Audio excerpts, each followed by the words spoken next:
So for this tutorial, we're going to be making a Andy Warhol style image using the threshold effect, and you're going to use a photo that you took.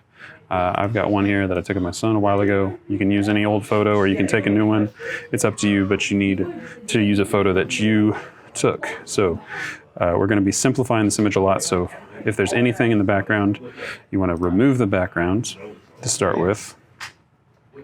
And then because of my image, particular image I chose, you can tell that it's not going to be perfect.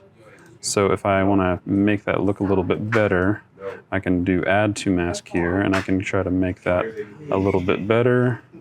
If you want to make the tool a little smaller, a little bigger, that's going to be this right here. So you can adjust that as you need.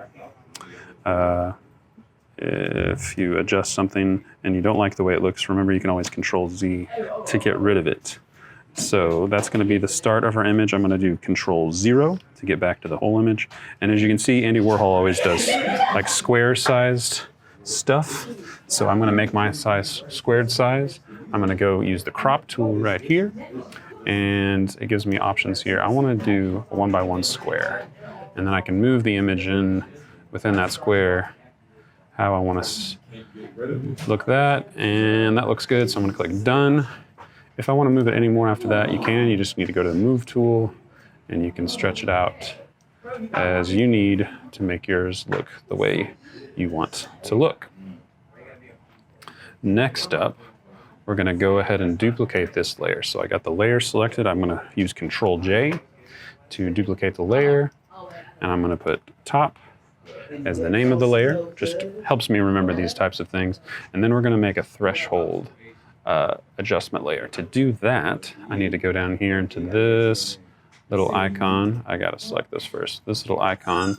And once I click that, it's going to give me threshold. All right. So here you're just going to have to kind of use your own judgment what looks best. I want to be able to see Roshan's eyes, so I don't want to kind of I want to see a little bit of his eyes, but not too much. You can adjust this as needed, and when you're happy with it, you're going to go ahead and select the threshold layer and the top layer, and we're going to do Control E, and that will flatten those together. All right, I'm going to go here to my blend mode, and I'm going to do linear burn.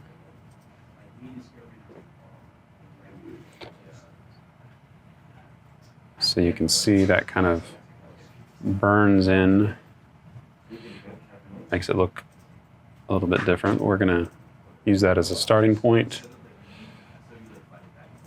to try and make our image beautiful.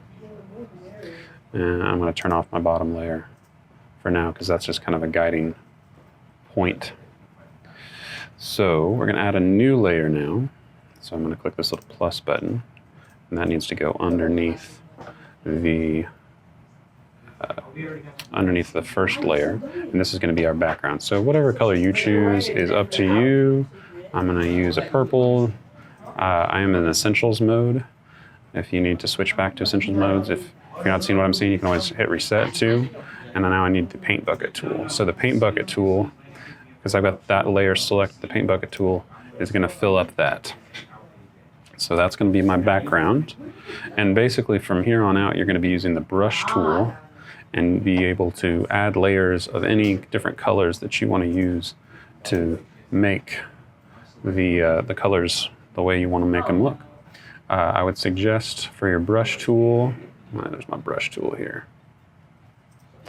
I would suggest you want to make it hard, so that will make it a little I can't use that because I have the layer hidden. So when it's soft, the edges are going to be soft. But if you see the style of the Andy Warhol examples, they're all pretty they're pretty hard. The edges are not soft. So I would make my tool all the way hard, and you can go through and select a different kind of brush if you want to use that. I've got that one selected, and again, use the bracket keys to make your tool a little bigger or smaller as needed. So every time I choose a different color, I'm going to make a new layer, and I've got my brush set to one of the ones that doesn't have hardness as an option. And so say I want to make the next layer yellow for his skin tone. I can turn off that, and I'm just going to color the areas that are his skin. You might want to use the zoom tool to kind of get in here and see how your brush looks. Maybe I want to do that for some of the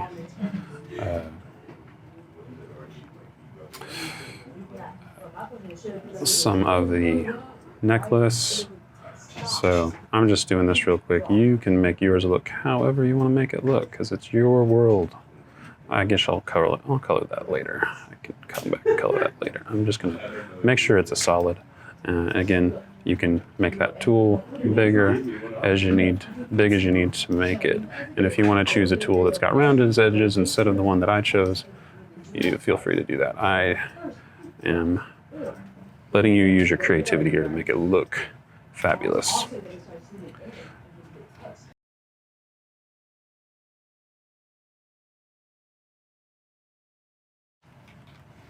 So this is not complete, but it gives you an idea. Basically, you're going to keep on adding layers until you've got enough color and you feel like it looks fabulous. When you're done, I want you to just export this one as a quick PNG, and you should be able to turn that into Canvas.